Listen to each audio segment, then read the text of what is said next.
Pero muy buenas noches para todos nuestros seguidores, espectadores acá en este programa que hemos denominado Línea de 5, Fútbol y Letras. Hoy quisiera, antes de iniciar, recopilar un poquito la idea de este Fútbol y Letras, en qué consiste esta línea de 5, evidentemente, pues estos 5 servidores que les hablan, y en qué consiste ese Fútbol y Letras. Nuestra idea con Fútbol y Letras es abordar un poquito ese asunto pasional del fútbol desde la academia, tratar de relacionar esto un poco con la academia. Para aquellos que recién van llegando, la verdad es que cada vez tengamos más receptores allá detrás de pantalla. Para todos aquellos que van llegando, hemos abordado algunas temáticas, como puede ser el racismo en el fútbol, clases sociales del fútbol, como lo fue también las tragedias, o lo denominamos tragedias en el fútbol. Entonces es una invitación, y cabe destacar también que el programa no es de estos 5 hombres que le hablan. El programa lo hacen ustedes que nos están viendo allá en casa.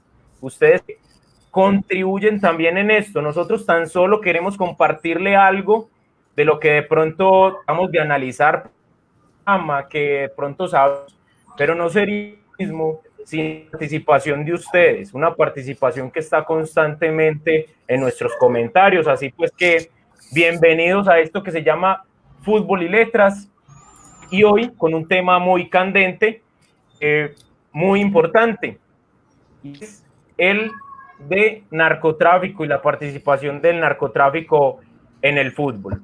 Así pues que bienvenidos, vamos a darle por acá el saludo a nuestro panel, a nuestros compañeros.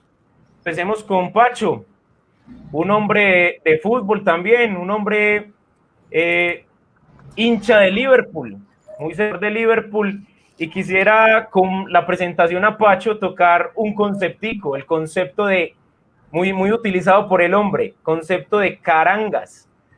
Cuando Pacho habla de carangas, está hablando de aquellos equipos que tienen una inyección de capital de un momento a otro y a los cuales odia. Esta es la pasión del fútbol. Bienvenido, Pachito, a este programa. Muy buenas noches para Oscar, buenas noches para los compañeros de la conversa y buenas noches para los compañeros que apenas se conectan, los cibernautas. Hermano, yo tengo un ideal en el fútbol donde, claro, pues es necesario capital, pero también es necesario un proceso. Entonces esa idea de simplemente ser un equipo de la C y que entonces me gane el baloto y le meto todo mi capital a eso, a intentar ganar a como dé lugar, pues no me parece. Por eso fui tan feliz cuando ganó el Bayern, ¿cierto? Y fui tan feliz cuando ganó el Bayern porque, hombre, es que uno no tiene que comprar todas las figuras del mundo porque el fútbol es un deporte de 11, que claro, habrá momentos de la historia donde algunos personajes sobresalen más que otros, pero el proceso, la idea del proceso, la idea de la construcción, y no solamente la billetera, me parece. Entonces, para las carangas, mi más infinito desprecio. Gracias, Pachito. Esa es la esencia del fútbol, tener aportes como el tuyo que van, digamos, en oposición a las muchas y también en virtud de las muchas que también apoyan eso. Muchas gracias, Pachito. Vamos con otro hombre, un seguidor acérrimo de uno de los futbolistas que a mí también me tocó ver. Vamos con un seguidor del Roberto Carlos. Berna, bienvenido.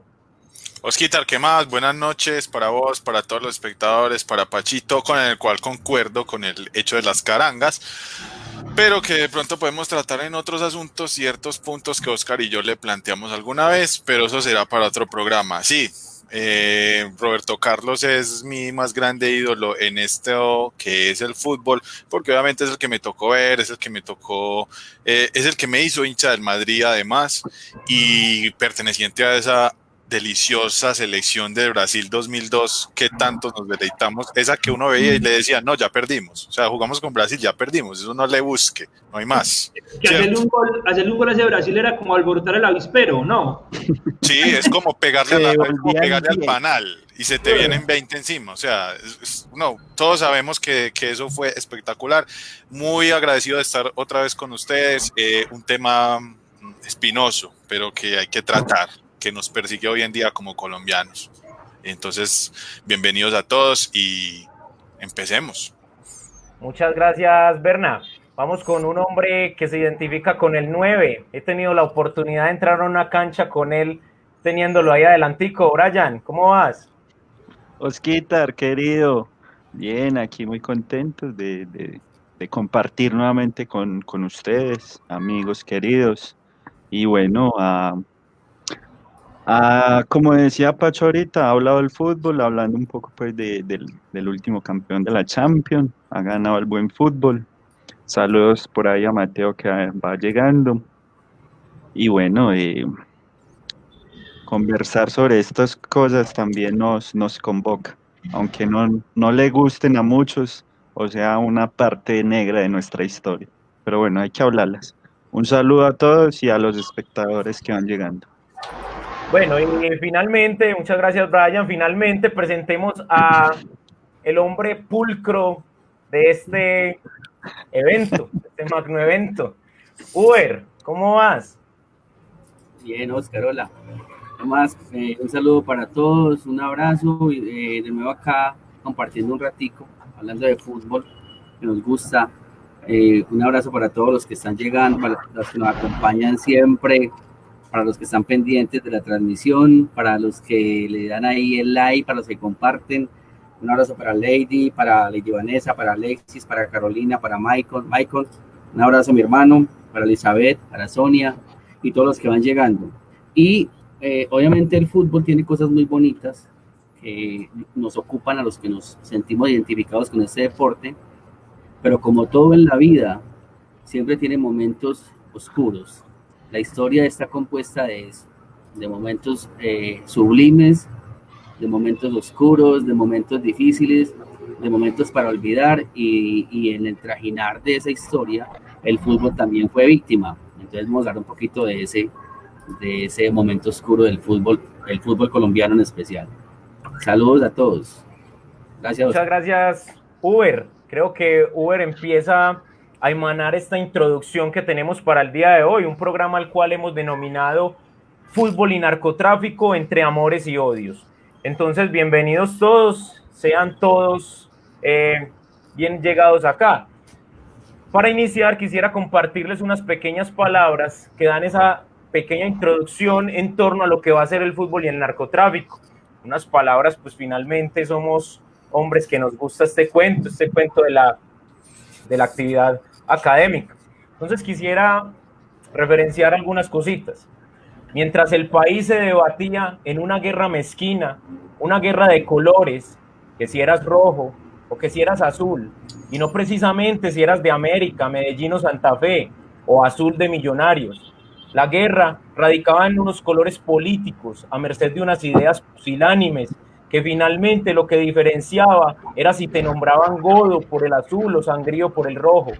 En medio de esta guerra, a lo que muchos bautizaron periodo de violencia, aún quedaba una ruta de escape, esa ruta que te llevaba a alentar a tu equipo y olvidarte si eras rojo o eras azul, y que en el estadio era más que eso. Allí te ponías tu pinta verde o tu pinta amarilla, y el grito no iba a un llamado prócer o caudillo representativo, sino que iba a 11 valerosos que te hacían olvidar una Colombia ensangrentada, pues para ese momento la única sangre que emanaba del fútbol era quizá la que brotaba de un delantero a causa de un defensa malintencionado.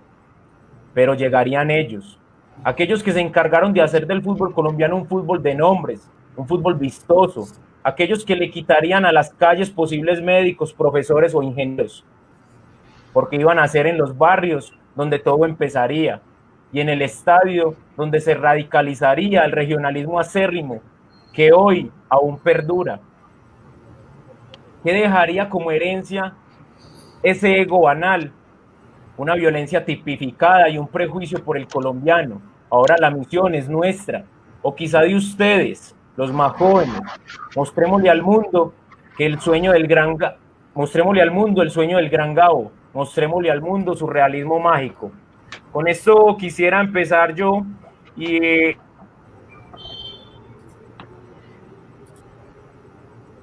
bueno, Osquitar, unas pequeñas fallas técnicas. Falla técnica. Pero Problema no. del vivo. Estuvo muy interesante. Falten, pero bueno. Muy interesante Vamos a la darle una- introducción.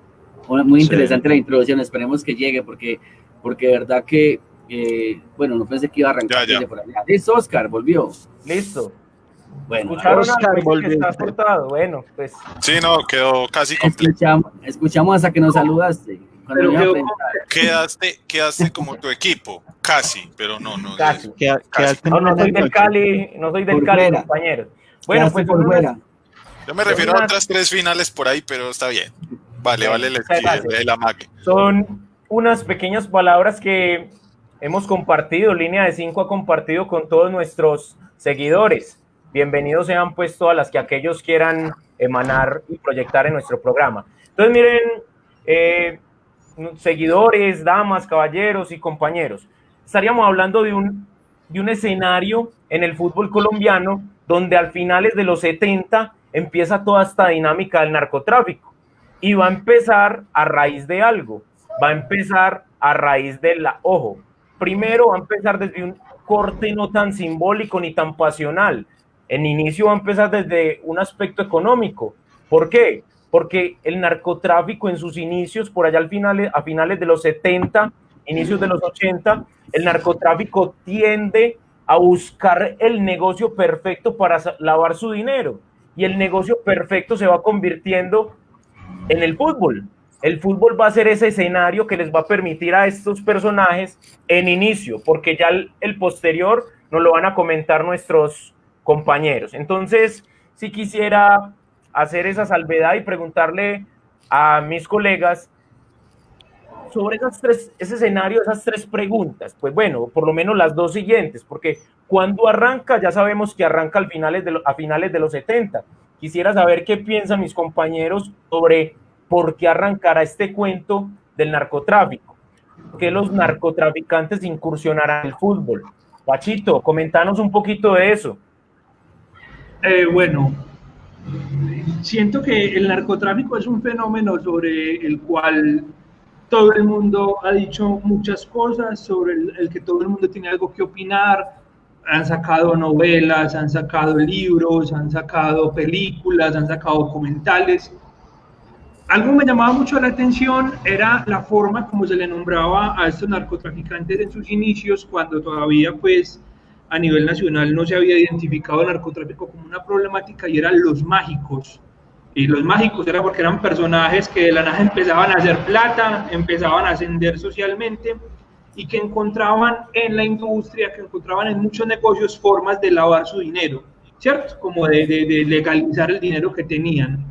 El fútbol va a ser uno de esos objetivos donde van a poner los ojos, creo que una gran cantidad de narcotraficantes en su momento.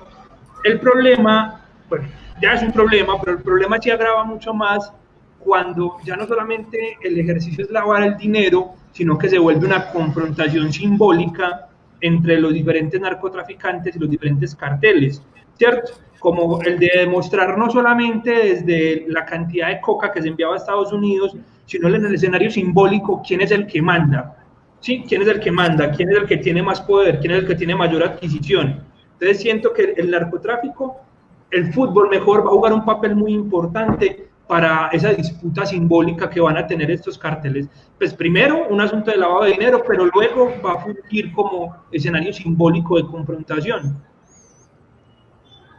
Muchas gracias, Pachito. Muy interesante pues ese planteamiento de lo simbólico que hay.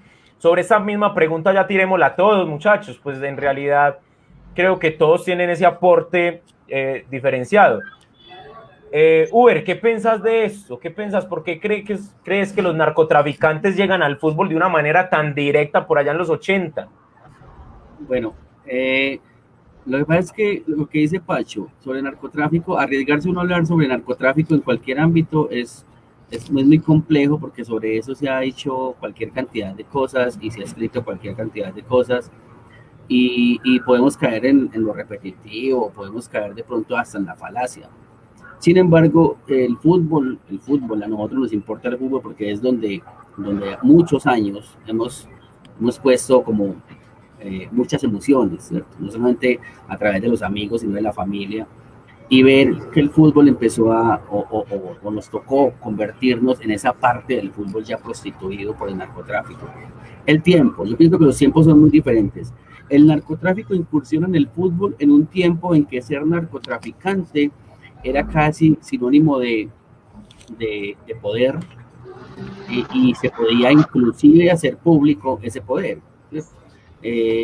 Gozar de esa complicidad estatal en un momento desde antes el contrabando, luego el narcotráfico, le permite a los narcotraficantes hacer de los equipos de fútbol su juguete de competencia, como decía Pacho, su juguete de competencia. Los mágicos empiezan a aparecer y una parte de la sociedad los mira bien, porque esas montañas, esas cantidades de dinero en las que tenían que ser invertidos de alguna manera, llegaban sobre todo a empresarios y a personajes de la alta sociedad que estaban podían estar en quiebra, y que llegaban estos manes y los salvaban, como pasó con muchos equipos de la ciudad, como pasó con equipos de otras ciudades. Eran esa mano salvadora económica, que valida de una indiferencia absoluta del Estado, de una permisividad absoluta del Estado. Encontraron en el fútbol el lugar perfecto, no solamente para hacerse al cariño de las masas, que era muy necesario, porque recuerden que muchos de estos narcotraficantes también hacían parte del escenario político, ¿cierto?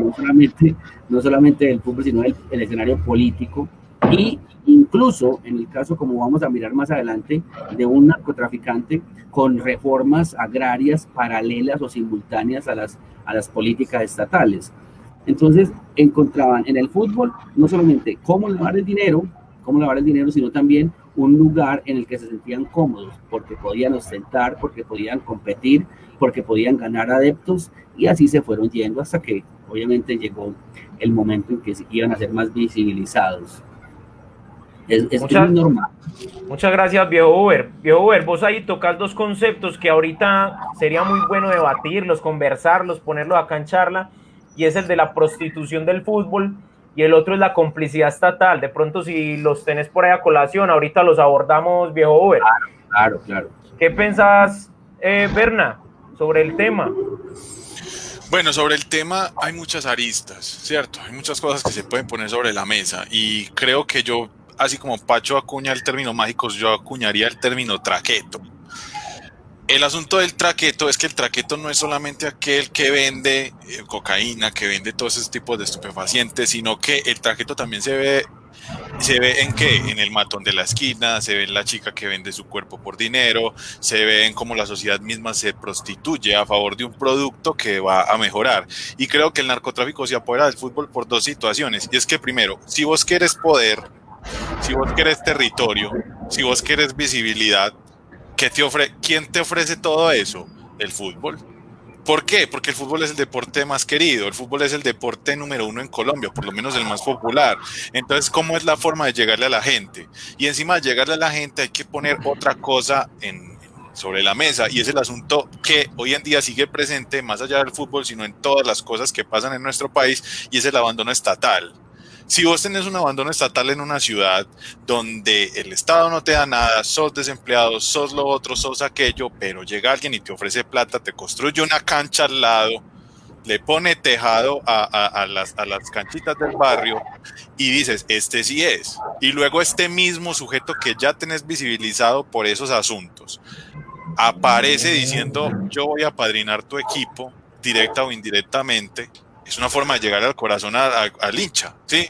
Y encima somos una sociedad jocosa, una sociedad fiestera que prefiere ignorar sus problemas internos y como sociedad, y se enfocan esas rabias y esas frustraciones al campo de juego, se hace como futbolista o se hace como hincha o como aficionado, ¿cierto? Y de esas debilidades que se generan en esas situaciones es donde los narcotraficantes o los traquetos, que ya saben que los metí a todos en lo mismo, el matón, el jefe, la prostituta, todos esos entran a ese juego de de tener el equipo ahí como apadrinadito por el otro, y esa es la forma de llegarle al pueblo. Y encima es un asunto de territorialidades, ¿sí? Más adelante vamos a explorar ese asunto cuando toquemos las dos ciudades que aparecen con los nombres de los carteles y otras más, pero en esencia es eso. Pues, ¿por qué lo hacen? Porque quieren visibilidad, porque quieren darse a entender. Eso en ese entonces. Todos sabemos que hay contextos, hay momentos, hay temporalidades. ¿Y qué pasa? En este momento no se puede hacer eso. O sea, un traqueto y que aparezca visiblemente como el padrino de un equipo, se está prácticamente poniendo la soga al cuello. Entonces creería que es por eso, aprovechándose de las debilidades de la sociedad, de una sociedad que necesitaba héroes, ¿cierto? Solo que los héroes fueron poco convencionales. Y la mejor forma de hacerlo, se hace narcotráfico, se hace por manipulación mediática, es el fútbol. Muchas gracias, viejo Berna. Creo que vos mencionás algo muy interesante, que empieza como en el escenario de pronto a hacer esa lectura de a quién te estás refiriendo. Cuando hablas de que llega alguien y en el barrio que no hay una cancha, va y me construye una cancha, entonces claro, pero eso tema que vamos a profundizar ahorita. De pronto alguno nos va a hablar de ese llamado Medellín sin tujurios. Es una invitación a todos aquellos más jovencitos que de pronto nos están viendo a que entiendan y empiecen a hacer esa comprensión de que el fútbol no empezó como lo vieron ustedes, con Postobón, bueno, no podría decir marcas acá, ya me quemé, ¿qué me va a hacer? Pero con algunos patrocinadores. Mañana nos llegan los abogados. Le metemos los de alguna marca que hemos mencionado y nos defienden por publicidad. Entonces, un saludo muy especial para Mateo, que en algunos programas no le he hecho el saludito. Para John Armando Pinzón, un fiel seguidor de nuestro programa. John Valerio Calle, también, un saludo. Un saludo para Daniel Mancilla, bien especial el hombre que nos acompaña continuamente, y para todos aquellos que también están ahí tras pantalla.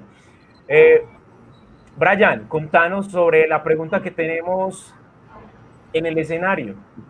Bueno, bien, es algo complejo, porque sobre el tema, no, si bien se ha dicho mucho, se ha escrito poco. Creo que hay poco registro escrito, pues, pero se dicen muchas cosas. El narcotráfico no solo va a tocar el fútbol aquí en Colombia, va a tocar el deporte en general, ¿cierto? Solo que en el fútbol pues se evidenció más. Por allá en la década de los 70, en Colombia se vivía, bueno, siempre hemos vivido una crisis, pero por los 70 se vivió una terrible inflación a nivel de economía. Entonces era muy caro ir a los estadios, la taquilla era cara, ¿cierto? Y como ya me sumo a lo que ya han dicho, el narcotráfico pues dio en estos espacios y en el fútbol en especial una forma de lavar su dinero, ¿cierto? En los 70 los equipos de fútbol empezaron a abrir como sus puertas a que ingresaran estos dineros. Cabe resaltar que el fútbol colombiano estuvo muy manchado con ciertos equipos, pues, que enseguida los vamos a tocar a fondo, con estos temas. Y es de ahí, diría yo que la principal motivación fue porque los narcotraficantes no son ningunas hermanitas de la caridad, ¿cierto? No, qué cuca, voy a invertir. No, tenían mente de empresarios o como ustedes lo quieran llamar, pero hermanitas de la caridad no eran. Vieron la oportunidad y se metieron de lleno. Bueno, muchas gracias. Sí, ya después viene lo de la pasión, de que yo armo mejor equipo, pero principalmente le doy el peso a esa teoría. Muchas gracias, Diego Brian. Yo quisiera plantear a ustedes una propuesta.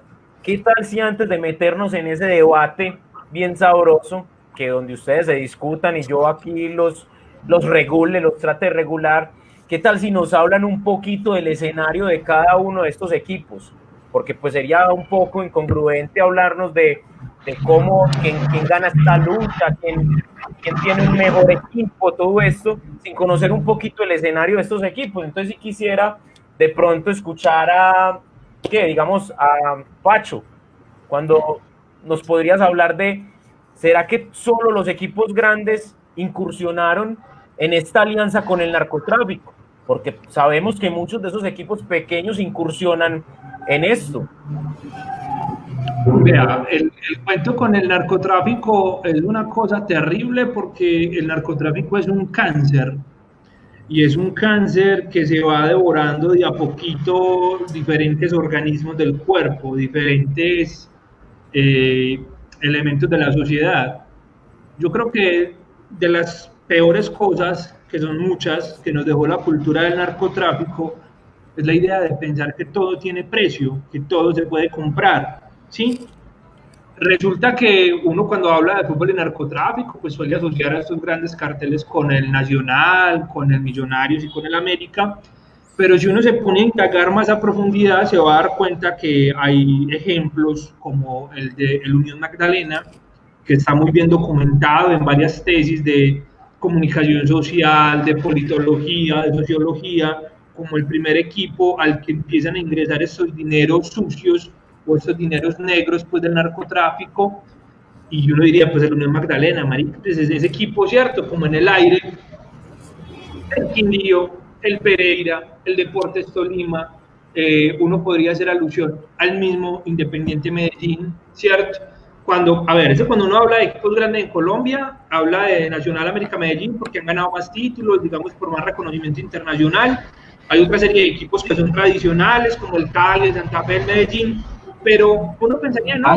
Pacho, Nacional América Millonarios, dice Nacional América Medellín. Nacional América Millonarios, eso, gracias. No nos peguemos de detalles, Uber. No, está bien. No, hay que dejar claro que Pacho quería decir. Uber. Sí. ¿Cómo le vas a mostrar la inspiración? Verdad, lo siento, pero Medellín hoy no está considerado, mentira, no, Medellín es un equipo grande. Como que no me asociés ahí, man, me asociaste mal. No nos peguemos de detalles. Uno pensaría que esos equipos tradicionales pues no tuvieron nada que ver como con esta vaina de las platas del narcotráfico, y resulta que por ejemplo en el 2008 estalló por allá una bomba, un Panama Papers, con la idea de que es que Medellín era una gran narcolavadora desde los años 70, que muchos de los directivos, que muchos de los accionistas que estaban vinculados al Medellín tenían algo que ver con los negocios sucios. Resulta que el Quindío, el Pereira, el mismo Cortuluá, es más, muchos de estos equipos estuvieron incluidos en la lista Clinton por mucho tiempo. ¿Qué piensa uno? El Envigado, esos equipos chicos, yo creo que la intención, más allá pues como de ostentar o de demostrar una supremacía simbólica, no lo era. Era más una forma de negocio, pues, que pudiera como justificar esos ingresitos de pronto extraños. Ya yo creo que la historia más interesante, creo que la historia más compleja es cuando entramos a hablar de lo que nos van a contar los demás compañeros, pero no quiero que pasemos por alto, que es que me atrevería a decir que casi el 90% de los equipos en Colombia, de una u otra forma, directa o indirectamente, tienen algo que ver con estos dineros sucios, y que son... Como decía Brian, yo ahorita decía que es que sí, muchos ya ha dicho, muchos ya ha escrito, pero es que hablar del narcotráfico en el fútbol es muy complejo en una sociedad que todavía no ha podido superar ese fenómeno, ¿cierto? Entonces hay muchas cosas que no se dicen, hay muchas cosas que se dicen a medias, hay muchas cosas que se ocultan porque es un pendiente, porque es una cosa que está ahí, pero sí es necesario que por lo menos de mención, ya cada quien tendrá pues como la voluntad o la tarea de indagar al respecto. Hay otros equipos en Colombia, pequeños, tradicionales, no tan relevantes, que también tienen que ver con esta idea del narcotráfico en Colombia, y que por eso decimos que es un cáncer que ha permeado todas las esferas de la sociedad, desde lo más bajo hasta lo más alto, y nos tiene en una situación que uno diría, hombre, es que ya se superó. Yo no digo que ya se superó, el narcotráfico ha mutado, hay fenómenos que han mutado, pero que todavía hay dinero sucios rondando por ahí en estos equipos, todavía hay estos dineros sucios rondando. Y mira, Pacho, algo me llama la atención mucho, algo que mencionas vos. Cómo el Unión Magdalena, ya estando en el norte, es que siempre le hemos dado el crédito a América, bueno, a América no directamente, sino al Valle y a Medellín, Antioquia como tal, a Cundinamarca, cuando toda esta vaina del narcotráfico, ojo, todavía no vinculada con el fútbol, sino el narcotráfico inicia ya en el norte, con el Cartel del Norte. Entonces, muy interesante, Pacho, muchas gracias. Uber, ibas como con un complemento ahí a Pacho. Sí, no, estaba pensando yo que si bien los narcotraficantes fueron personajes que nacieron de una clase social relativamente baja, creo que exceptuando a Carlos Leder, me desmienten si estoy mal,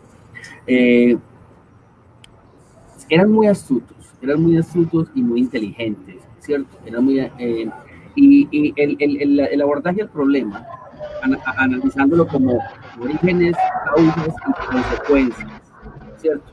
Orígenes, causas y consecuencias. Yo pienso que eso se origina, ya sabemos, por allá a finales de los 70, principios y todos los 80, hasta bien entrado ya el siglo XXI. Pero yo pienso que había una consecuencia. Y es que el Estado empieza a medirse en fuerza con estos poderes narcotraficantes. Entonces, cuando empiezan a medirse en fuerzas, uno de los aspectos que inclinan la balanza es el apoyo popular, ¿cierto? El apoyo popular. Eso es indudable. Yo siento que actúan de una forma maquiavélica, tuvieron que haberse leído a Maquiavelo, pues muchos de ellos, cuando dicen el poder se gana, el poder y el respeto se gana a partir de dos cuestiones, el amor o el miedo. Ellos supieron aplicar las dos cosas muy bien, cuando les tocaba a partir del miedo, cuando les tocaba a partir del amor. La mejor forma de ganarse el amor, como decía usted ahora, era hacerse dueño del equipo de sus amores, simpatizar con el otro a través de una pasión que los une. Entonces empiezan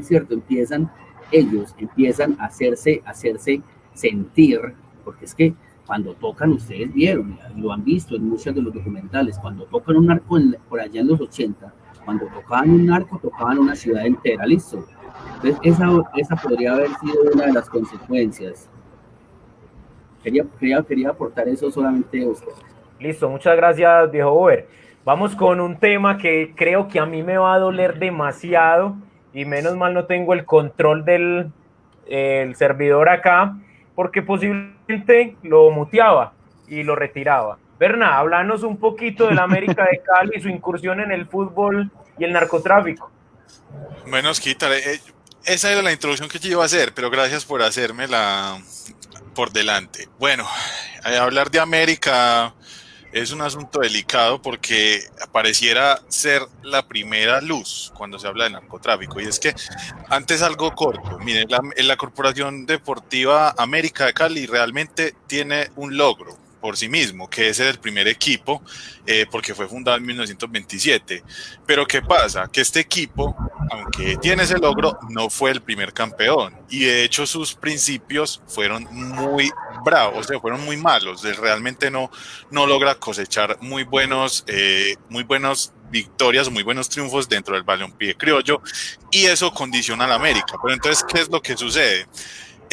Luego, cuando empieza esta ola del narcotráfico, pues obviamente todos sabemos que detrás de esto empieza a surgir el cartel de Cali, que se mete en las filas del América, y lo que fue Gilberto y más que todo Miguel asume, o sea, desde el principio él era un ferviente hincha, un apasionado por el equipo, y lo que hace es que lo toma. Ahora, hay que decir que dentro de un tiempo fue tras bambalinas, ¿sí? Pero luego se hace incluso dirigente del equipo, ¿sí? A viva voz. O sea, cuando no se sabía realmente qué era lo que el hombre hacía, se da esta situación. Precisamente, inclusive aparece en varias publicaciones, y lo nombran gerente del año, o sea, directivo del año del equipo. Sí, y aparece en el periódico. Enseguida les comparto la imagen para no distraerme como con el discurso. ¿Y qué sucede? Se llena el equipo, o sea, no podemos decir, es que con la plata, eso es un grave error que cometen muchos al hablar de narcotráfico. La plata no compra los títulos. Lo que hacían los jugadores, perdón, los directivos, ¿cierto? Era comprar jugadores, comprar estrellas, ¿sí? Entonces, hay un testimonio de un jugador que era Fernando Villarreal, que jugó entre el año 90, jugó en el 92, 95 y vuelve en el 98, que decía, Don Miguel compraba todos los jugadores buenos para el equipo. ¿Para qué? Para que los otros equipos no los compraran y no jugaran contra el América. Así le decía. Luego Falcioni decía, a veces nos daban regalos. A mí, por ejemplo, me dieron una casa. ¿Sí? Y decía, contaba Villarreal y decía, no, Miguel me llama y me dice, ¿cuánto te querés ganar? Entonces, a Villarreal le ofrecen un contrato y le ofrecen un contrato en Argentina donde le decía que le pagan $25,000. Y entonces él le pregunta a Don Miguel, ¿cuánto te quieres ganar? Y él le dice, 95,000.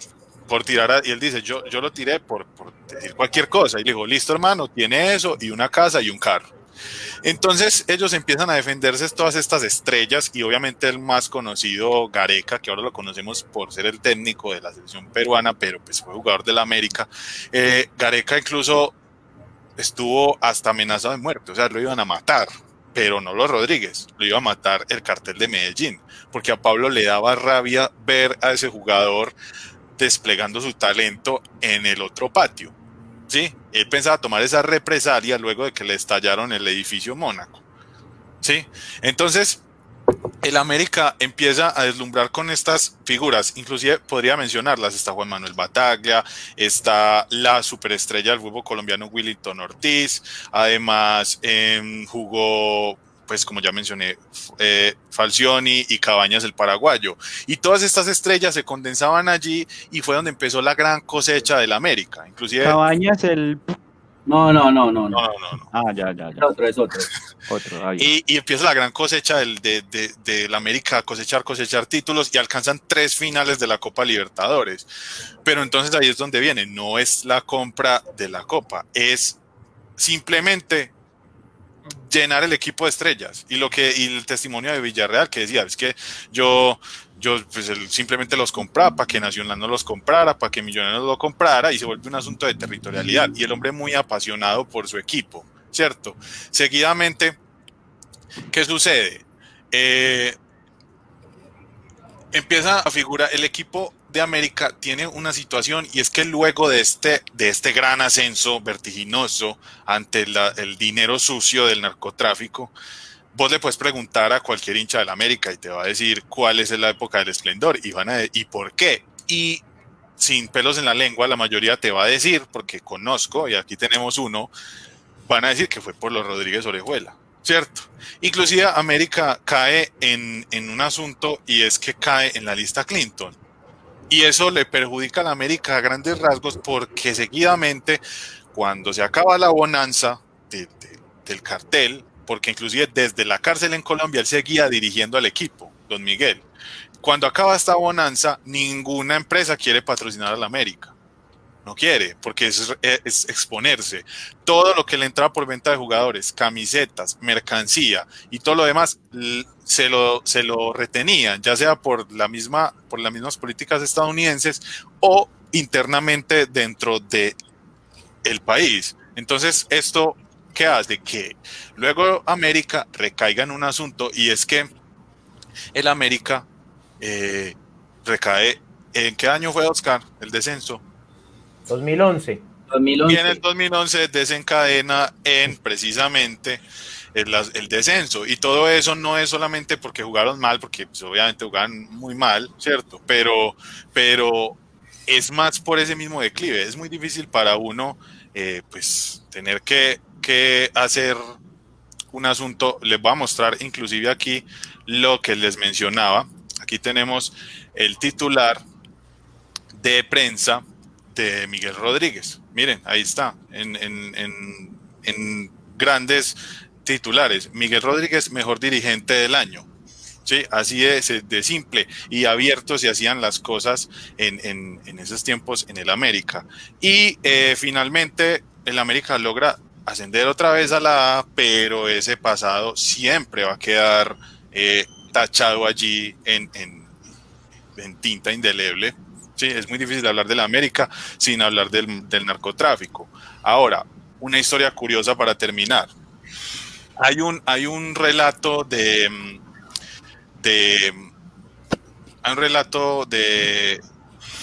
América donde se habla de que el mismo Diego iba a jugar en América. Inclusive hay un mito que dice que él estuvo, se puso la camiseta, empezó a entrenar, a calentar, y ahí recibió una oferta más grande del Barcelona, y por eso se fue. Pero Diego Maradona. Diego Armando Maradona, sí, o sea, era y Miguel está obsesionado con tener ese equipo, ese jugador en las filas del equipo. Entonces hablar de la América y hablar de narcotráfico van de la mano, ¿sí? Y lo que decía Pacho, eso todavía está presente, si bien tal vez, no lo sabemos, ya no hayan dineros sucios, queda la sombra, y es muy difícil alejarse de esa sombra tan enorme que nos oscurece a todos en el fútbol colombiano. Muchas gracias, viejo Berna. Un datico Oscar, ahí. Oscar, Dale. para los que nos están preguntando por qué no hay invitados, les contamos que le escribimos a Pablo Escobar, a los Rodrigo Orejuela y a Gacha y no nos contestaron. Que aún hay algunos vivos, hombre. ¿Nos quieres hacer cerrar el programa, hombre? A María, muy delicado lo que estás diciendo. Pero a eso no los invitamos, por eso a eso no los invitamos. No, bueno, esperemos no estén viendo el programa. Un saludo por acá. No tienen Instagram. En algunas cárceles las hay. En todas. Un saludo para todos aquellos que nos continúan en emisión. Álvarez Alexander, alias Dinamita. Un saludo fraternal para el hombre. Daniel Mancilla nos dice la rivalidad Antioquia Valle. Antioquia Valle fue heredada de la rivalidad de los carteles de Medellín. Efectivamente, yo creo que pues es mi concepto, ahorita nuestros compañeros también lo complementarán. Miguel Mesa, también muy interesante pues su jajaja, un saludo para el hombre, que también es un pelado de fútbol. Entonces, un datico ahí para complementar lo de Berna, como inicialmente esto es un asunto económico. Los Rodríguez Orejuela inicialmente llegan al Deportivo Cali en el 75 y les dicen, venimos a inyectarle plata a este equipo, y le van a decir, no, pero es que usted como que parece que tiene negocios raros por ahí, ábrase de acá, y llega a la América con una sed de venganza tremenda, y pues el resto también es un asunto muy simbólico. Brian, háblanos un poquito, ¿de quién nos vas a hablar? Yo quisiera saber, vos, hincha de Medellín, ¿de quién nos irás a hablar? Del Deportivo Río Negro, mentira, no. Río Negro, yo no tengo nada contra Río Negro, no sé los problemas de Río Negro. Bueno, pues me toca hablar del rival de patio. Pues, que se inunda el estadio, un problema. Sí, bueno, ellos ya verán con su proveedor de acueducto cómo arreglan ese asunto. Bueno, por azar, destino, divina providencia, esferas del dragón, no sé, me fue designado a hablar a mí del rival de patio aquí de la ciudad. Ya ustedes sacarán sus propias conclusiones, porque yo y no porque Berno, o no porque Pacho, o no porque Uber, porque sería algo muy suavecito, diría yo. Pero bueno, hay una canción que dice que no se puede negar la existencia de algo palpable por más etéreo que sea. Y en la historia del Atlético Nacional pues, ha incursionado, pues no fui ajeno del narcotráfico. Ojo, no estoy sacando en limpia al Medellín, también recibió, ¿cierto? Pero fue más sonado, fue más explorado, fue más abierto, no sé cómo decirlo. Más evidente. Es más evidente lo del Atlético Nacional. Como ya lo decía, en los 70 se empieza como este boom del narcotráfico a insertarse en el fútbol. Y hay un man que se llamó Rodrigo Lara Bonilla, que empezó pues como a denunciar estos actos de corrupción, de incursión del narcotráfico, del narcotráfico, ¿cierto? Ministro. Ministro, ¿cierto? Ya sabemos pues cuál fue su final, tampoco hoy nos acompaña acá. En la historia del Nacional hubo varios acontecimientos que el 75, 70, 80 disputó 5 finales, de las cuales gana 3 y queda subcampeón 2, ¿cierto? Después de eso viene un bache donde supuestamente no recibe o no se patrocina con dinero del narcotráfico. Y hay que entender que el fútbol, primero el narcotráfico viene como patrocinador, luego se incursiona como directivo y posteriormente pues se hacían como dueños. Brian, quiero preguntarte algo, si de pronto no lo tenés ahí. Siempre me he Decime. preguntado, ¿por qué Pablo Escobar termina financiando a Nacional siendo hincha del Medellín? Hombre, amigo Uber, ¿Qué no tal voy a si- jugar. ¿Qué tal, Brian, si ahorita le pegamos fuerte a esa pregunta Bueno, y la listo. respondemos entre todos? Ah, bueno, si usted la tiene por ahí, Listo. mejor, claro. Listo. Bueno, en el 85 se extradita el primer personaje colombiano hacia el exterior y adivinen quién fue. Hernán Botero. Hernán Botero. ¿Y qué cumplía Hernán Botero aquí en la ciudad de Medellín? Presidente de Atlético Bueno, Nacional. Presidente de Atlético Nacional. ¿Lo extraditaron por qué? No sé. Por narcotráfico, señor. Posteriormente él va a alegar que no, que él solo lavaba activos, lavaba dinero, no sé qué. Brian, ¿presidente de ¿Qué? quién? De Atlético Nacional. Dale, continúa, por favor. Listo.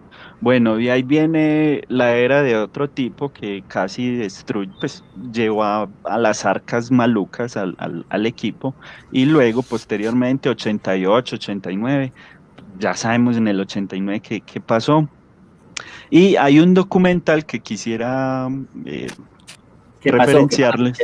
¿Qué pasa en el 89? Cuéntenos. Yo siendo, bueno, ya Contémosla. cada hincha tomará eso como a bien le plazca.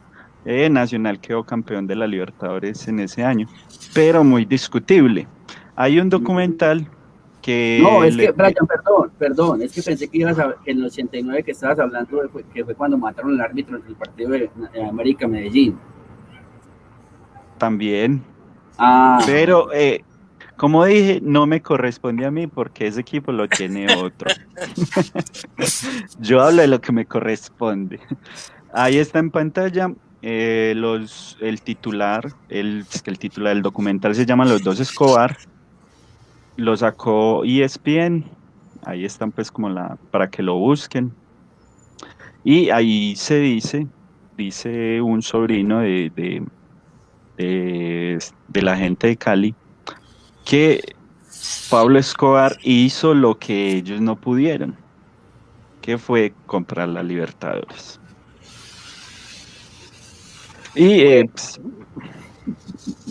ya el resto es historia, ya todo el mundo sabe. Dirán que le tengo la mala. No, de hecho voy a decirles que físicamente no hay ninguna prueba de que tan siquiera Pablo Escobar haya estado directamente relacionado con Atlético Nacional, ¿cierto? No hay ninguna prueba física. Para eso Pero tenemos un video, Brian. Cuando quieras lo ponemos.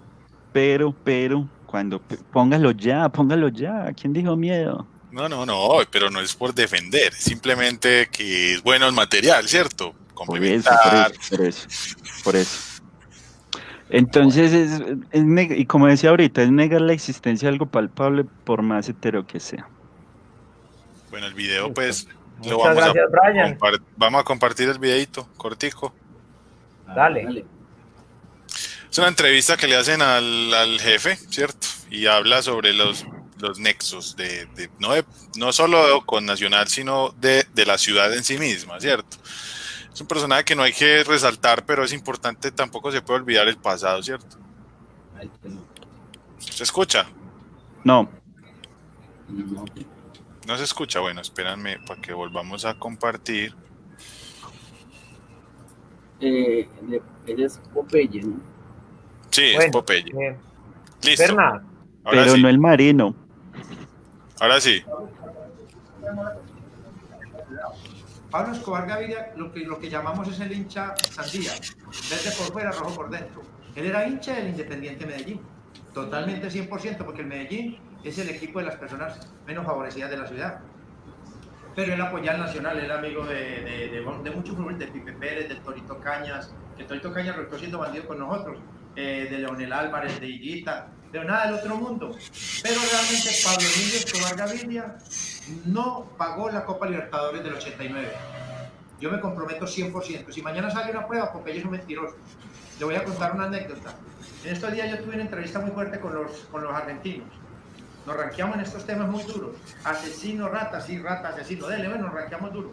Entonces me hablamos a pasar a un periodista deportivo. Pasa el periodista deportivo y me dice: boludo, ¿vos por qué? Pablo, un hijo de puta. Sí, señor, un hijo de puta, un asesino, un terrorista. Pero sigamos, diga qué quiere, señor. Es una gonorrea. Sí, señor, una gonorrea. ¿Por qué Pablo Escobar lleva a la selección Colombia del 94 a su casa, a su escondite? Le da de $200.000. Y cuando Andrés Escobar mete el autogol, lo mata, es un perro miserable. Y primero que todo, el perro miserable es usted. Uy, sí, señor. Vuelvo y le repito, el perro miserable es usted. Porque en el 94 ya Pablo Emilio Escobar Gaviria estaba muerto. Hágame un favor. Mire usted sus fechas, mire sus porquerías. No, es que lo escribió un periodista colombiano en el libro tal, y le dije: señor, está equivocado el otro, usted. Silencio todo. Lo jalaron de lado. Venga para acá, papito, que se enganchó con una gonorrea. Pablo Escobar era una figura que lo utilizaban para todo en Colombia. Si mataron a una persona, no fue Pablo Escobar. Y todo el mundo lo utilizaba, hasta el mexicano y todos, para los socios del para que no lo metieran a ellos. Porque ser Pablo Escobar es muy delicado, porque a usted el expediente le crece todos los días. Todo muerto y allá va el fiscal y échale para acá, papito. En esa época no era fiscal, era juez de instrucción criminal. bueno, ¿Listo? muchas gracias, viejo Berna. Démosle un saludito por acá, un saludito no, aporte a quienes nos están viendo. John Armando Pinzón pregunta, finalmente lo hace como pregunta: ¿cuál de estas relaciones es más peligrosa? ¿Fútbol y narcotráfico, fútbol y política o fútbol y guerrilla? Yo creería, en mi humilde opinión, que en definitiva sí es fútbol y narcotráfico. Ya vemos pues todo lo que padeció. Ahorita nuestros compañeros nos complementarán también el asunto. Daniel Mancilla habla de la influencia de Escobar no se reflejó en la compra del Chicho Pérez al Once Caldas y de René a Millonarios. Bueno, interesante. Y un dato que nos da Miguel Mesa sobre que Pablo manda a matar a Guillermo Cano y Sasa. Efectivamente, sí, pero no teníamos, yo por lo menos no tenía el dato que era el mismo día de la final de América Cali, ese no lo tenía. Sí, claro, el director del Espectador.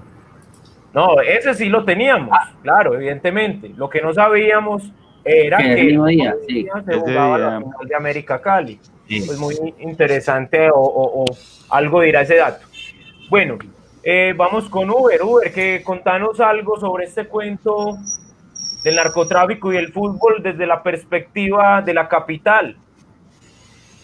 Bueno, lo que hay que decir es que de pronto ahorita estamos hablando de que el narcotraficante incursiona en el fútbol por alguna razón, y en realidad el narcotraficante incursiona en el fútbol porque el narcotráfico en los 80 incursiona en absolutamente todas las estructuras de la sociedad, ¿cierto? Era la vida misma. En Bogotá, obviamente, ni qué decir, y hablando en primera instancia, hablando de Millonarios, según las fuentes, Millonarios siempre ha tenido un historial ligado al narcotráfico. Hermes Tamayo se dice que fue un narcotraficante, que fue el dueño de Millonarios inicialmente, Y luego aparece lo que decía Brian ahora, es esa crisis en la que los equipos empiezan a empobrecerse, literalmente empiezan a empobrecerse, y los jugadores que valen mucho billete se tienen que ir, sobre todo los jugadores extranjeros. Entonces, cuando esos equipos empiezan a Millonarios le decían por allá en los 80, a principios de los 80, le tenían un sobrenombre que era el eslogan de Colsubsidios, que en ese momento se me escapa, pero se lo gozaban porque Millonarios ni producía plata ni producía títulos. Entonces, algo así como nuestro lema es servir y hacer reír, algo así. Entonces, aparece el gran inversor con sus montañas de dinero, que ya todos sabemos, Gonzalo Rodríguez Gacha, alias el mexicano, porque amaba la cultura mexicana. El tipo siempre vestía de charro y escuchaba rancheros, entonces le decían el mexicano. Y desde Pacho, Cundinamarca, que es un municipio, empieza a gestionar, a través de unos testaferros, empieza a gestionar la compra, bueno, una inversión como accionista y luego la compra total del Millonarios. Eso lo logran, pero es gracias a lo que yo decía ahora. El Estado no hacía control sobre los equipos. De hecho, en los equipos muchas veces preferían deberle al Estado por alquiler, por ejemplo, de escenarios, de estadios, quedarse debiéndole 7 u 8 años, que eran muchos millones, porque el Estado al final terminaba perdonándole esas deudas. Entonces, el Gacha llega y ven Millonarios. Bueno, yo ahorita les decía que había narcotraficantes que tenían paralelo al Estado unas políticas de inversión social. En el caso de Gacha tenía una reforma agraria en casi todo el Magdalena Medio. Gacha compraba las tierras, sí, compraba las tierras y las repartía. Y obviamente Gacha necesitaba no solamente hacerse con el cariño de la gente, sino tener un trampolín para partir de allí, hacerse conocido y hacerse mucho más querido. Y Millonarios es un equipo muy popular, Millonarios es un equipo muy ganador, Millonarios es un equipo con mucha hinchada, entonces invierte en Millonarios, ¿cierto? Ya todos saben el final de Gacha. Hasta hace poquito que ustedes están viendo en la imagen, en la pantalla, la imagen de hace poco de Gacha en un partido que había Millonarios Junior, una semifinal entre los hinchas de Millonarios, llevan una pancarta gigante de Gacha. Eso causó pues un poco de comentarios y de sanciones por parte de la FIFA y los directivos de Millonarios.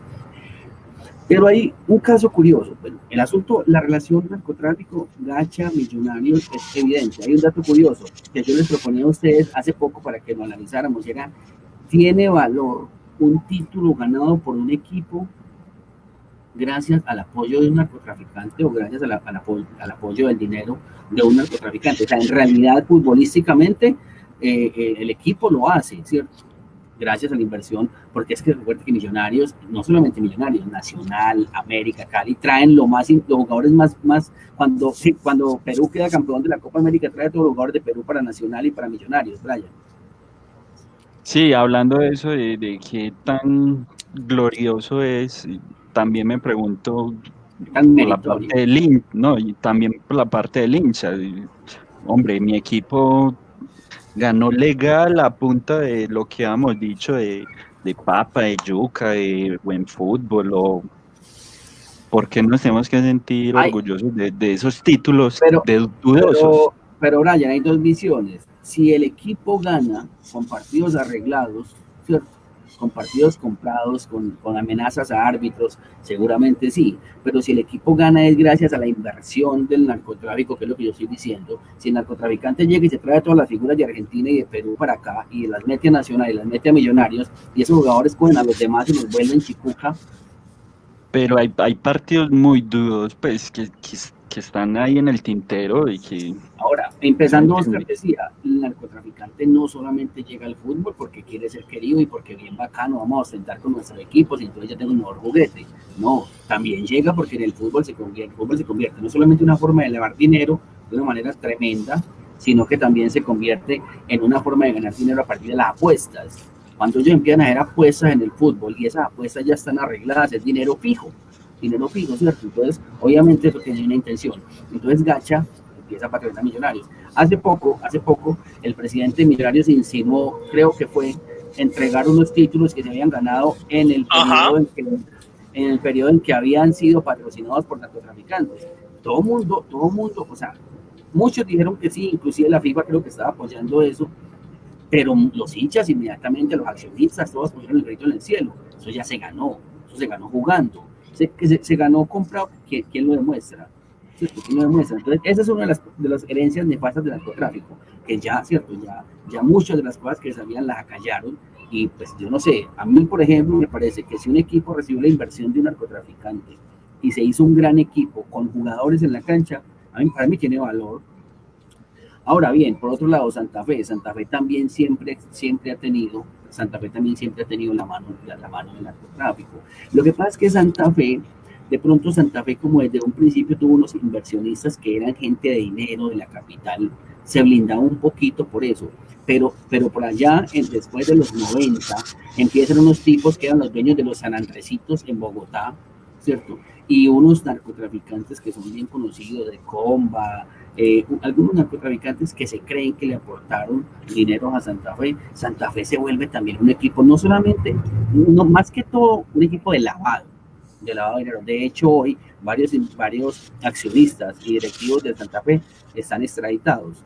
Entonces, claro, Santa Fe yo creo que es uno de los equipos que hace más poquito le descubrieron nexos con el narcotráfico, porque Santa Fe fue involucrado.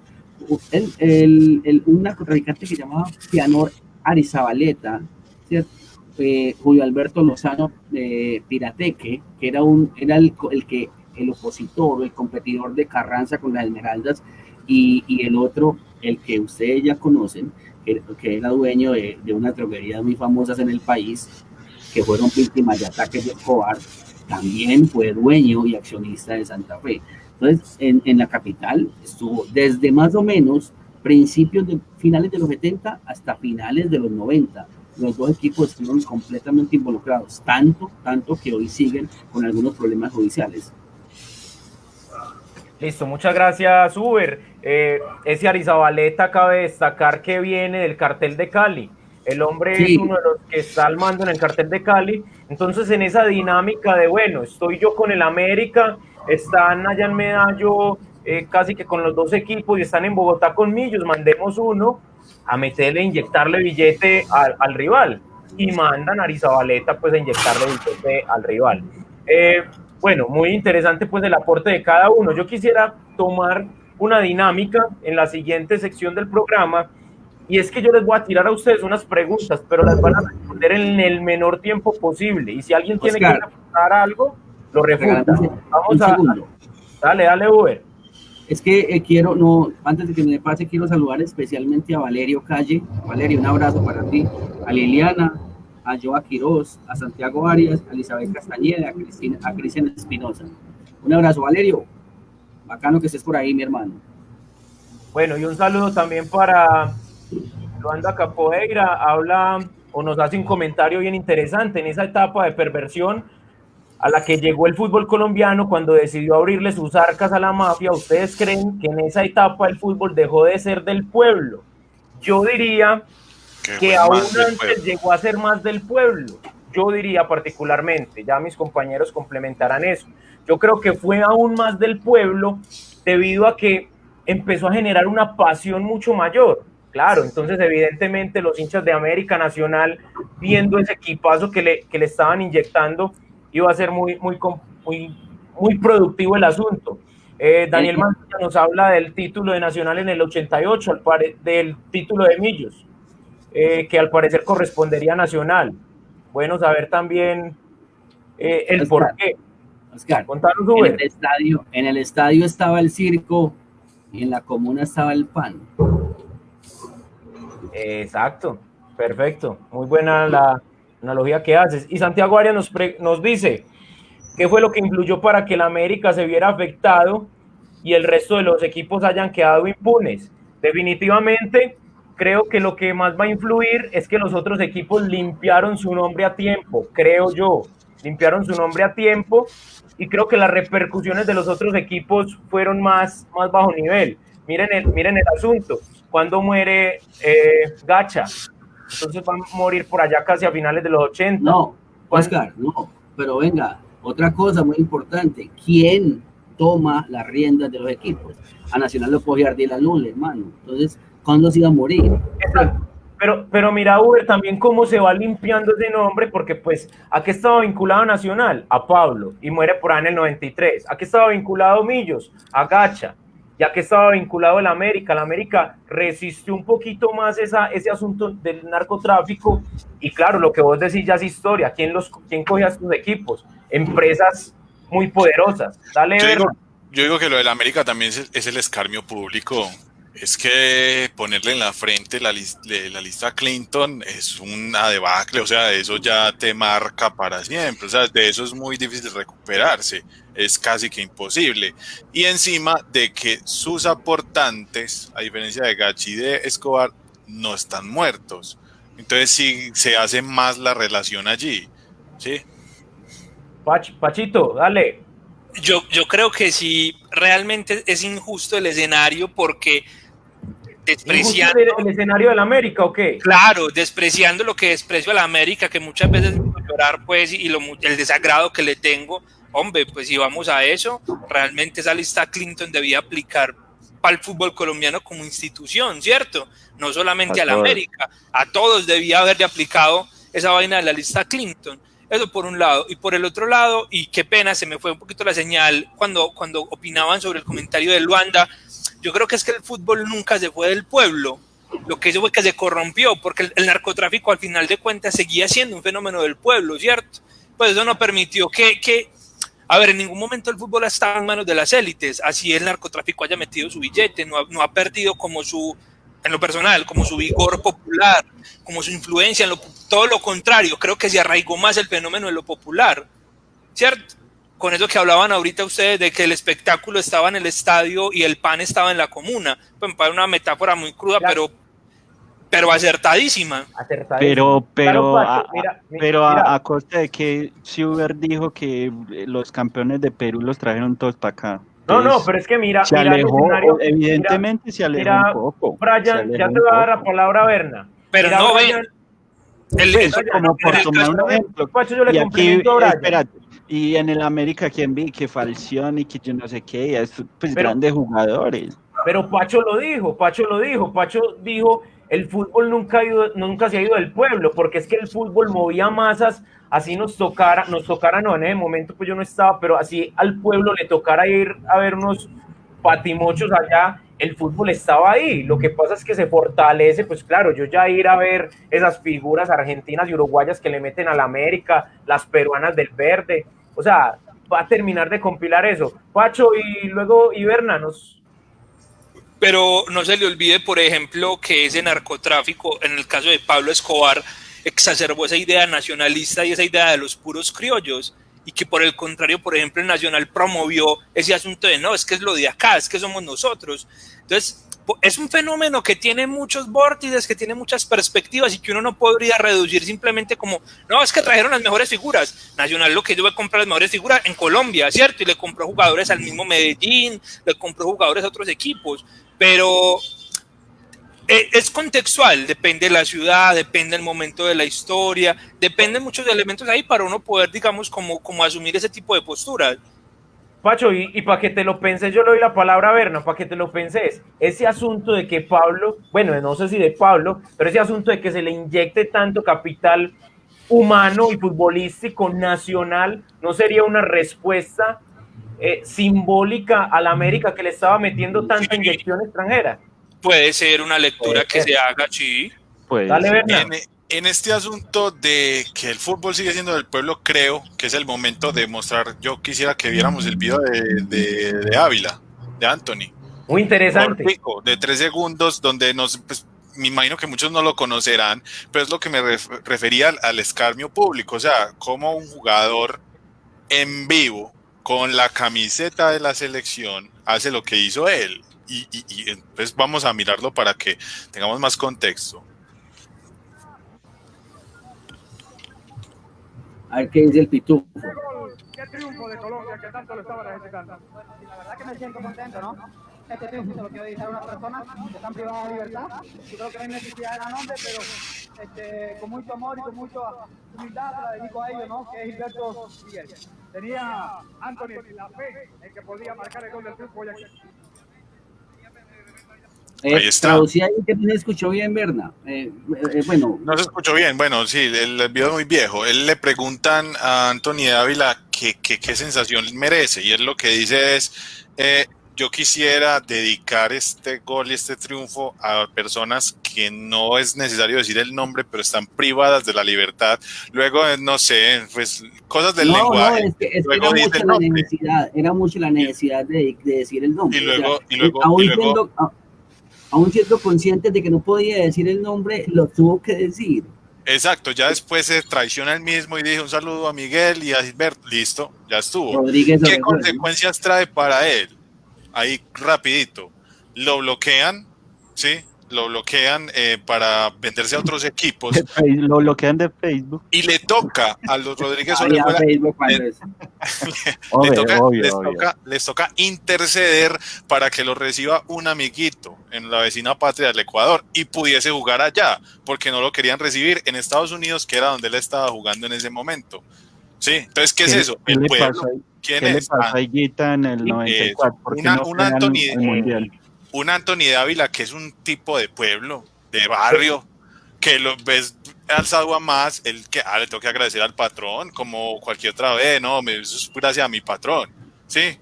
Simplemente hace eso y miren en lo que degenera esta situación. Entonces, por lo mismo que mete el video ahí, porque es del pueblo. Pero igual, bueno, cabe destacar un poquito que en realidad era el patrón, era el presidente. Por eso. Algún momento. Igual ese veto le tuvieron que hacer a muchos jugadores colombianos, porque recuerden que hay evidencia de que iban a visitarlos a la cárcel y jugaban fútbol allá y todo. En Pacho, Cundinamarca, Gache hizo una fiesta con todo el equipo de Millonarios, campeón de, no recuerdo el año, pero hizo una fiesta con todo el equipo de Millonarios pública, o sea, fue filmada, fue conocida por todo el país. Luego hicieron un partido y para la casa de él a jugar a un asadito. Con Pablo jugaban en la Catedral y Leonel, Higuita y otros jugadores en testimonio real decían, el partido empezaba cuando él decía y acababa cuando él decía, que eso era o cuando ellos metían el gol del triunfo o cuando nos empataban y él decía hasta acá y paraba el partido. Entonces miren que es un asunto. Lo que pasa es que yo creo que lo de Anthony es más complicado, ¿cierto? Pero tiene razón Brian, todos deberían estar sometidos a eso. Es por el asunto de que fue con la camiseta de la selección y en televisión nacional. Sí, ya lo de Leonel, lo de Higuita y todo eso, ellos sí decían cosas, pero no tan en televisión abierta. Creo que por eso fue peor. Bueno, muchas gracias, viejo Berna. Voy a tirar acá una bien cortica, me la van a responder, pero muy cortica, y claro, sustanciosa pues a la vez. Hay una lucha por el poder, ya evidenciamos, hay una lucha por el poder. Yo lo tiro como suspicacia inicialmente económico, porque sé que ustedes van a complementar esto de una manera coherente y mucho más abierta. Hay una lucha por el poder entre todas estas mafias de las diferentes departamentos, de las diferentes regiones. ¿Quién creen ustedes que gana esa lucha y por qué? Si es que hay un ganador, a la final hasta podríamos decir todos fueron perdedores por todo lo que nos quita el narcotráfico. Pero ¿quién creen ustedes que gana? ¿Acaso será Nacional por una copa internacional? ¿Acaso será América por 5 copas en los 80? Quisiera escuchar eso de ustedes. Uber. Uber. No, yo pienso que nadie termina ganando con eso. O sea, en realidad no sé quién gana. Al final, afortunadamente, termina perdiendo el narcotráfico, porque pues obviamente, como todos saben, el Estado le pone los ojos encima, pero no, en realidad no sé quién gana. Todos terminan perdiendo. Yo sí digo, lo gana en esa carrera de poder, lo gana Atlético Nacional. Lo gana. Interesante tu aporte. Pachito, ¿qué opinas del tema, del asunto? Yo creo que en medio de todas esas pérdidas que mencionan, si hay una ganancia de la provincia hacia la capital, ¿cierto? Lo que va a pasar a representar el Nacional y el América después de todo ese fenómeno del narcotráfico y todo el protagonismo que le va a quitar a la capital en términos deportivos, creo que podría, en medio de toda esta pérdida, como una ganancia o como una gran consecuencia pues de este fenómeno del narcotráfico. Pacho, ¿usted quiere decir que el gran perdedor es Millonarios? No, yo creería que no tanto. La idea de la capital, recordemos que Colombia es una, claro, la idea es un país pero si hablamos de capital en términos de fútbol, estamos hablando de Millonarios, de pronto de Santa Fe. Bueno, pero, póngale el yo apellido que quiera, perdió Millonarios, perdió el América, ganó el Nacional. Miren, yo lo que le entiendo a Pacho, más o menos, ya Pacho me corregirá si no es así, que me parece muy interesante, no solo a nivel futbolístico, el dominio económico, cultural, social, el agrandamiento, pues lo tenemos que llamar así, lo tenía evidentemente la capital, y a través del fútbol se le demuestra a la capital, miren que ustedes no son lo más grande que tiene Colombia.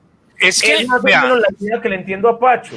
Claro, espere, pero es que esa idea del narcotráfico, en medio pues de todas estas vainas, lo que hizo el narcotráfico, la ilustración, fue quitarle el poder a sus terratenientes desde Bogotá, a esa élite, a esa nobleza, a la Carachas, que siempre ganaba, que siempre tenía protagonismo, y poner en el escenario público y poner en el protagonismo al Valle y Antioquia como los dos grandes competidores vea, que desde la ilegalidad, desde lo que fuera, pero vea, es que acá también hay un asunto, es que acá también tenemos como pelearle a usted cierto escenario, y al punto de hoy, si vos te pones a ver al punto de hoy, el fútbol capitalino vino a tomar otra vez relevancia hace 2-3 años, que hubo una final Santa Fe Millonarios. Y la Sudamericana de Santa Fe. Pero por mucho tiempo el fútbol capitalino quedó en un segundo plano, el protagonismo internacional lo tenía Cali, lo tenía América y lo tenía Nacional. La eterna virreina de la Libertadores. Lo que hablamos en muchos programas.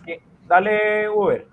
Yo quiero decirle a Berna que si bien Nacional adquiere una grandeza gracias a esos dineros del narcotráfico nacional, la mayoría de estrellas las gana después del entrado del 2000, cuando ya no tenía absolutamente nada que ver con Pablo. ¿Y crees, Uber? Te pregunto, ¿crees que esa prosperidad económica que tiene Nacional a partir de los 2000, que es donde gana un montón de cosas, no podrá ser también un producto de eso? No. Oye, mira, Uber, ¿cómo vas a negar? No te quemes, Uber. Ardilalul es joya nacional. La inversión de Ardilalul es muy grande nacional. Por eso pasa dinero del narcotráfico a otro cartel, si quiere el azúcar, como quiera, hermano. Pero no o sea, podemos decir, la plata gana, o sea, el que tiene plata es el que gana cosas. No podemos decir que es narcotráfico. A lo que yo voy, pero se mutó el narcotráfico hacia otro ámbito, igual es plata. Ilegales. A lo que yo voy. Tenemos que ser objetivos. Claro, eso le digo yo, Uber, sea objetivo, hermano. Yo creo que Brian lanzar que mutó, el narcotráfico mutó a esto, es muy pesado, tampoco. O sea, mutó, no sé si se convirtió. No, o sea, mutar, o sea, de la misma esencia se convierte en eso. Aquí hay cartel de todo, muchachos. No nos vamos a hacer pelo de los sanos, pues, ay, sí, no, porque pues son ellos, no, tienen su cartel. Listo, déjeme aclararle la idea a Uber. No quiere decir, yo no estoy en la posición de Brian vinculando a esa estadía nacional del 2000 acá dentro de un cartel. Me estoy refiriendo a que de pronto no le tocó esas mismas dinámicas que vivió, por ejemplo, en América, de haber caído en la lista Clinton. Entonces ese Nacional se limpió mucho más rápido y claro, llega al 2000 siendo un equipo de élite. Entonces, como era un equipo de élite, gracias a otras cosas, a otras vainas, como es un equipo de élite, lo toma un empresario de élite. Entonces, es digamos que un efecto colateral para que no te ofendas de que no se lo regalaron. No, obviamente no. Yo quisiera terminar con un asunto. ¿Cuántos títulos ganó con Imer? Hablemos de las consecuencias también, muy cortico, las consecuencias tangibles de la relación del fútbol con los narcos. Para ir cerrando. Yo la tengo. Dale, Berna. El fútbol es una ilusión, hermano.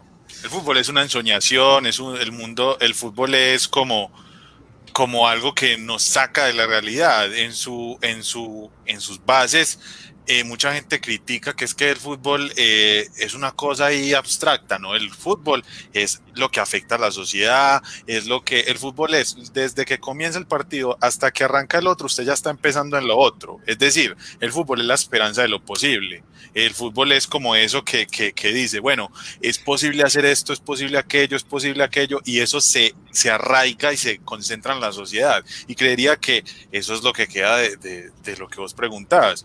El fútbol como ensoñación es lo que finalmente termina siendo un narcótico que los mismos narcotraficantes usan para para la sociedad, para la misma manipulación.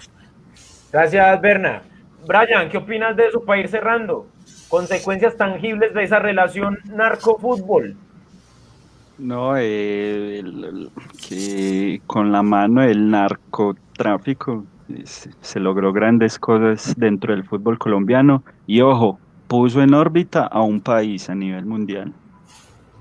Gracias, Brian. Pachito, ¿qué opinas de eso? ¿Cuál es la relación? ¿Cuáles son las consecuencias en esa relación? De las muchas, yo quisiera de pronto resaltar la idea de las hinchadas, ¿cierto? Nosotros tenemos, bueno, en la mentalidad de colombianos, tan propia de nosotros, no de sentirnos identificados por un asunto pues de lo local o de la empatía, sino el que más gane. Entonces yo creo que ese narcotráfico nos dejó como herencia un montón de hinchas, de ganadores, de títulos, pero con poca identidad frente a lo que significa el equipo local, a lo que es mi identidad, a lo que yo como huilense debería ser hincha del Huila, o yo como antioqueño debería ser hincha de Medellín o de Nacional, ¿cierto? Y ya nos dejó América. Entonces nos dejó ese asunto de la superidea, claro, entonces el país echa a la América, el rolo hincha ese fenómeno también que de pronto habla de lo frágil que son nuestras identidades frente a cosas. Muchas gracias, Pachito. Uber, contanos consecuencias de esa relación. Mire, cuando usted dice tangibles, a mí se me viene a la mente los recuerdos que tengo de jugadores muertos y de jugadores involucrados en el narcotráfico, que esa es una de las grandes consecuencias. Entonces no puedo evitar pensar en Andrés Escobar, no puedo evitar pensar en el Palomo, Felipe Pérez, en el Torito Cañas, cierto, algunos jugadores de la América que se me escapan ahora, y también en Biafara que está más reciente. Un poco más reciente, en Biafara, en las relaciones que han tenido jugadores históricos del fútbol como el Pipa, como René.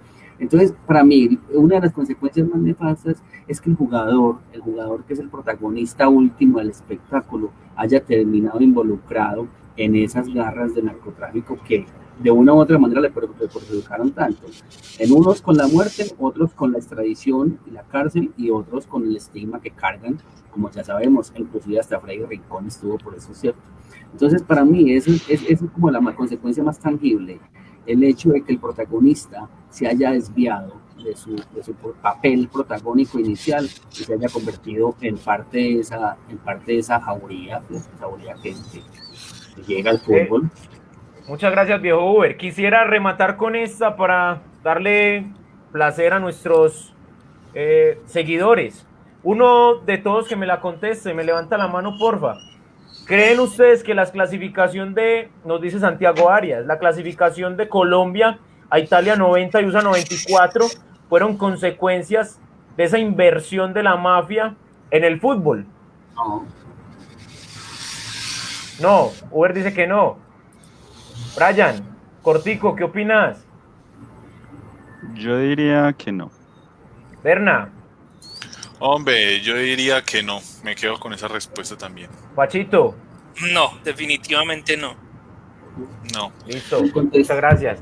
Yo con eso, para cerrar, yo estuve leyendo un documento que se llama El narcotráfico en el área de penal, las reflexiones sobre los goles y los carteles, y hay una radiografía que hace el autor muy interesante. Voy a leer este tramito, es muy cortico, y dice que es que la identidad del fútbol colombiano se puede medir así: la de Brasil y Argentina a partir del estilo de juego de sus selecciones de fútbol. La nación de la samba se puede resumir en las cualidades de Pelé y de los gauchos en las picardías de Maradona. Asimismo, Colombia se hará conocer en todo el orbe, ya no por ser el gángster, sino por el tensionadito bacano del loco Reneguita, que con esa frase resumía su ansiedad de lucha ante la divertida adversidad del medio. Esa es la mejor radiografía del fútbol colombiano, la del ser que se permite ilusionarse sabiendo que tiene pocas posibilidades de éxito y que desconoce si realmente le interesa ganar, la del sujeto para el que, como también dijo Maturana, perder es ganar un poco. Es decir, eso es el fútbol colombiano. Gracias. Muy chévere el relato. Yo también le aportaría a Santiago Arias que en definitiva no. Una muestra de ello es que el América no tiene Copa Libertadores, lo que quiere decir que no fue capaz de comprar Suramérica. Y les recuerdo que en ese 90 habían unas trombas tremendas, Uruguay, Brasil, Argentina, y fue algo que se cosechó Colombia a pulso. Bueno, con esto... un proceso desde los años 80, con todas las sub-20, todas las inferiores, hasta llegar a la consolidación de Italia 90. Y que además Colombia éramos favoritos en y hay el 94. Y hay una cosa importante, Colombia no tenía un referente, una persona que se hiciera con el equipo en el hombro, no que lo cargue y lo empuje como Diego, pues Maradona, sino un estandarte, y eso fue el pibe.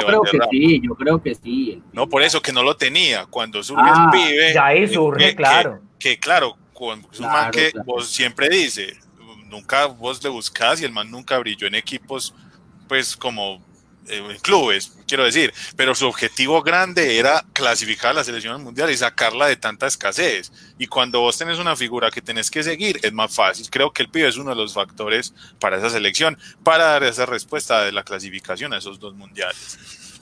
Bueno, muchas gracias, compañeros. Quisiera darle un saludito por acá rápidamente a todos aquellos que nos siguieron el día de hoy: Valerio, Cristian, Daniel, Mateo, Carolina, Santiago, Nancy, Pedro, Kenny, Mildred, todos ellos bienvenidos al programa. Liliana, Martín, Michael, Alexis, Julio, Marcela, Lady, Sonia, Elizabeth, Joa, Quiroz, para todos ellos un agradecimiento.